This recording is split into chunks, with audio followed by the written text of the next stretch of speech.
Bienvenue sur RG News. Aujourd'hui, nous allons discuter du top 10 des actualités IA du 2 juillet 2025.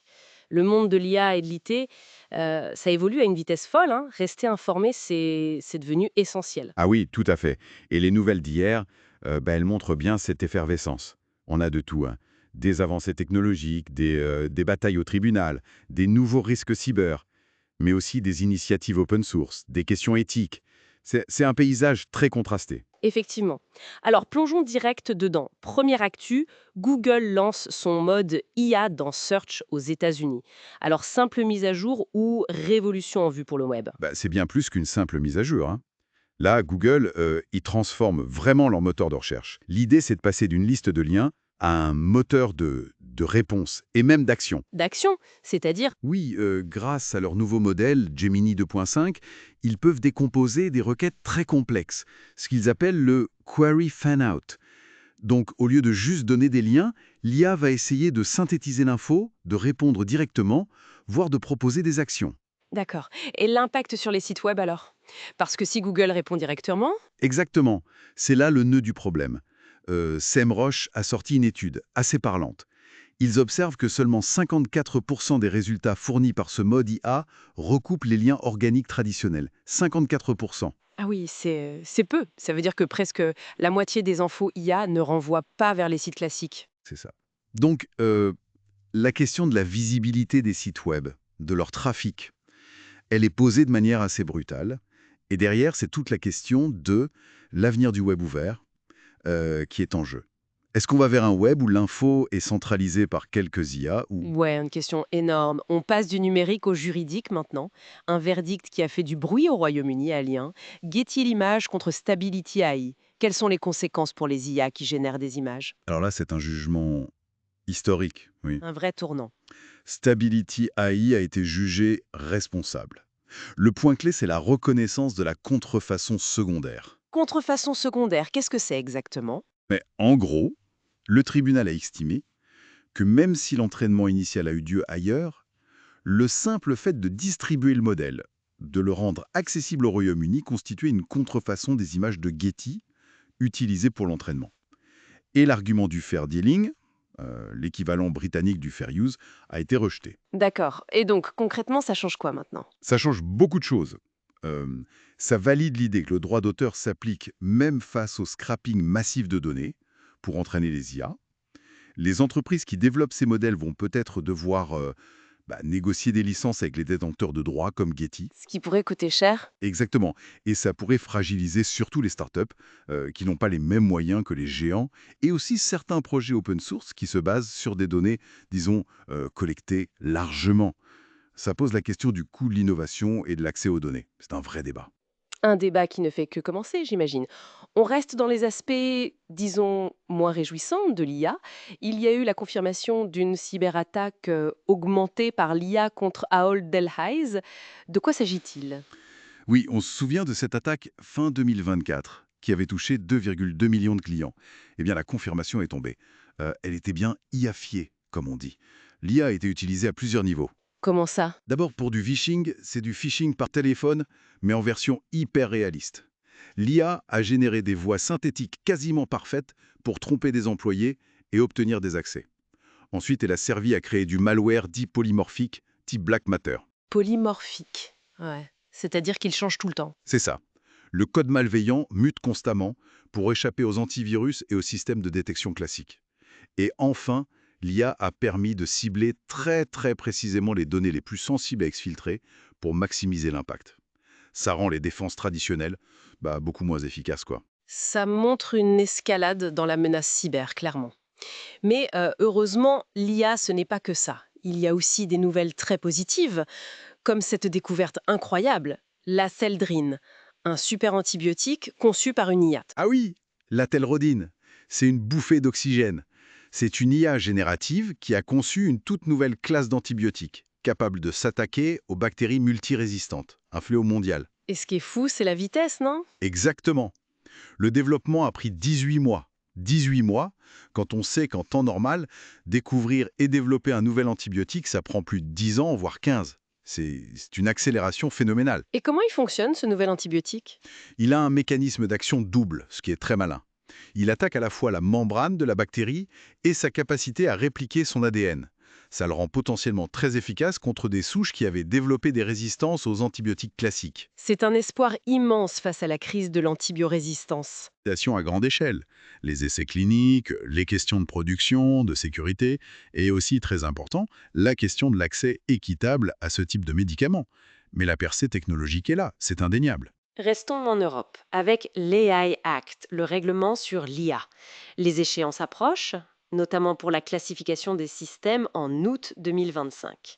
Mais des experts commencent à exprimer des inquiétudes sur d'éventuelles failles. La régulation est-elle vraiment prête? C'est la grande question. L'EAE Act est une initiative pionnière, très ambitieuse. Mais l'atterrissage dans la réalité s'annonce complexe. Plusieurs points d'inquiétude remontent. Lesquelles, par exemple? Ben, D'abord, certaines définitions clés seraient encore trop vagues. Par exemple, l'exemption pour les systèmes utilisés pour la sécurité nationale. Qu'est-ce que ça couvre exactement? C'est pas très clair pour tout le monde. Ensuite, il y a la question des moyens de l'AI Office, l'organisme européen qui doit superviser tout ça. Aura-t-il assez de ressources, de personnel expert? Et pour les entreprises? C'est l'autre gros souci, la charge de mise en conformité. Pour les grandes entreprises, c'est déjà un défi. Mais pour les PME, les petites et moyennes entreprises, ça pourrait être énorme, voire rédhibitoire pour certaines. Le risque, c'est d'étouffer l'innovation européenne, qu'on cherche justement à protéger, sans pour autant garantir une protection parfaite des citoyens. C'est un équilibre très difficile à trouver. Un équilibre délicat en effet. Changement de sujet, on va chez Meta. Une chercheuse en IA responsable a démissionné avec fracas en dénonçant une censure sur une étude critique envers les grands modèles de langage, LLM. Ça rappelle d'autres affaires, non? Oui, ça fait écho forcément à l'affaire Timnit-Gebru chez Google en 2020. C'est un peu le même schéma. Une chercheuse ou une équipe qui travaille sur les aspects éthiques, les biais, les risques des IA développés par l'entreprise et dont les conclusions, disons, dérangent. Dérange les intérêts commerciaux. C'est toute la question. Ça soulève le problème fondamental de l'indépendance de la recherche éthique au sein même des entreprises qui créent et déploient ces technologies à grande échelle. Quand une étude met en lumière des problèmes qui pourraient nuire à l'image ou au profit, comment l'entreprise réagit-elle? Est-ce qu'il y a une vraie place pour la critique interne, même quand elle pique? Ça interroge sur la gouvernance de ces géants technologiques. Une question de fond, assurément. Face à cette domination des géants, justement, l'Europe essaye de proposer des alternatives. On a vu le lancement d'Agora 1. C'est quoi exactement? Un LLM européen open source. Exactement. Agora 1, c'est une initiative portée par un consortium européen. L'idée, c'est de proposer un grand modèle de langage. On parle de 70 milliards de paramètres, ce qui est déjà conséquent, mais avec une approche radicalement différente des modèles américains comme GPT-4 ou Gemini. Différente comment? Deux aspects clés. Open source et décentralisé. Open source, ça veut dire que tout est public, les poids du modèle, le code source et même les données utilisées pour l'entraînement. C'est une garantie de transparence. Et décentralisé, ça veut dire qu'il n'est pas hébergé sur les serveurs d'une seule entreprise, mais conçu pour tourner sur un réseau distribué d'ordinateurs, un peu comme des projets comme Petals ou BitTorrent si on veut une analogie. Une sorte de LLM collaboratif et souverain? C'est l'idée, oui. Une alternative souveraine, transparente, qui ne dépend pas d'une seule entité. C'est une réponse directe à la concentration du pouvoir qu'on observe chez les GAFAM. Maintenant, il faut voir ce que ça donne en pratique. La complexité technique est réelle, la performance doit être au rendez-vous, et la sécurité d'un système décentralisé, c'est aussi un défi. Mais l'initiative est là, et elle est importante. Très intéressant. On prend le large maintenant, littéralement. Le cargo autonome, The Argosy, a traversé l'Atlantique, tracté par le navire Mayflower 400, mais sans humains pour gérer la cargaison. Le transport maritime est-il en train de basculer dans l'ère de l'IA? C'est une étape symbolique très forte. Le Mayflower 400, on le connaissait déjà comme navire de recherche autonome. Mais là, il a tracté une barge de fret commerciale sans personne à bord pour la gérer pendant la traversée de l'Atlantique. C'est la première fois qu'une cargaison commerciale franchit l'océan de cette manière, avec une IA de niveau 5 d'autonomie. Niveau 5, c'est l'autonomie totale. Oui, c'est le niveau le plus élevé, où le système se gère entièrement seul dans toutes les conditions. Le potentiel est énorme. Réduction des coûts de personnel, optimisation des routes grâce à l'IA pour économiser du carburant, potentiellement moins d'erreurs humaines. Mais j'imagine qu'il y a des freins. Évidemment. D'abord, le cadre réglementaire international pour les navires autonomes, il est encore balbutiant. Ensuite, la cybersécurité. Imaginez un cargo de plusieurs milliers de tonnes piratées. Le risque est colossal. Et puis, il y a l'impact social. Qu'adviendra-t-il des emplois des marins? C'est une révolution potentielle, mais avec des défis majeurs à relever. Des défis qu'on retrouve aussi dans un autre domaine, le recrutement. Une étude de Stanford et de la CLU vient de montrer que les outils de recrutement basés sur l'IA ont toujours des biais importants. L'IA RH, c'est pas si objectif que ça finalement. Non. Et cette étude vient le confirmer une nouvelle fois. L'illusion d'une IA parfaitement neutre et objective dans le recrutement, elle vole en éclats. Le problème, c'est que ces IA apprennent à partir de données historiques. Et si ces données reflètent des biais passés, sexistes, racistes, etc., eh bien, l'IA va les apprendre et pire, elle peut même les amplifier.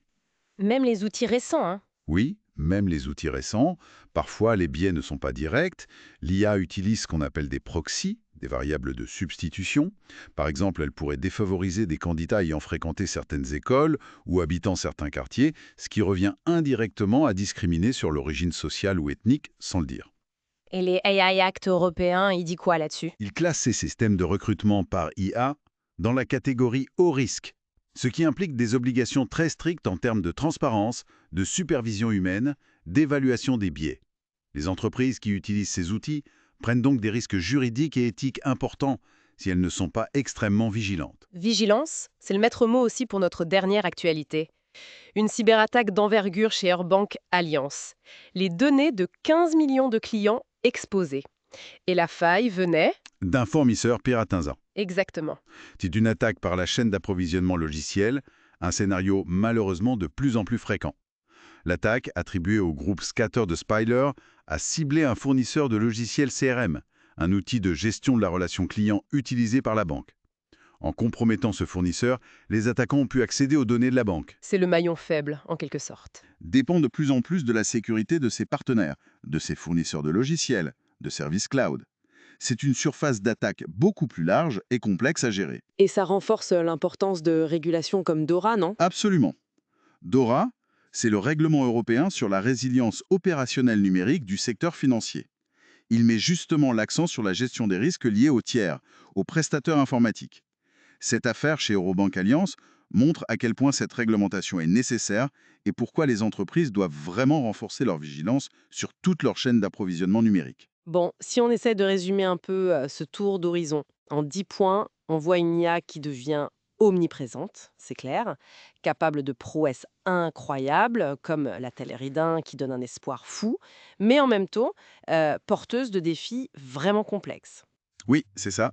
On a les biais algorithmiques qui persistent, on a les nouvelles cybermenaces dopées à l'IA, les questions de droit d'auteur avec l'IA générative, la concentration du pouvoir chez quelques acteurs, et puis la vulnérabilité de nos systèmes de plus en plus interconnectés. C'est vertigineux. On sent une tension permanente en fait, hein. Agora 1. Tension entre la course effrénée à l'innovation et le besoin urgent de poser des garde-fous, avec les AI Act ou les décisions de justice comme Getty versus Stability. Tension entre les promesses immenses et les risques qui le sont tout autant. Et comment on navigue là-dedans? Mais les mois à venir vont être cruciaux. Il faudra suivre de très près les batailles juridiques qui se dessinent autour des données d'entraînement, c'est un point névralgique, et puis voir comment les AI Act et les autres régulations vont être appliquées concrètement sur le terrain. Est-ce qu'elles vont vraiment changer la donne ou pour rester un vœu pieux? C'est ça l'enjeu. Un enjeu majeur pour notre avenir numérique. Merci beaucoup pour cet éclairage très complet. Avec plaisir. Retrouvez-nous demain sur RG News à 18 heures pour les actualités IA de la veille. N'oubliez pas de vous abonner et activer la petite cloche.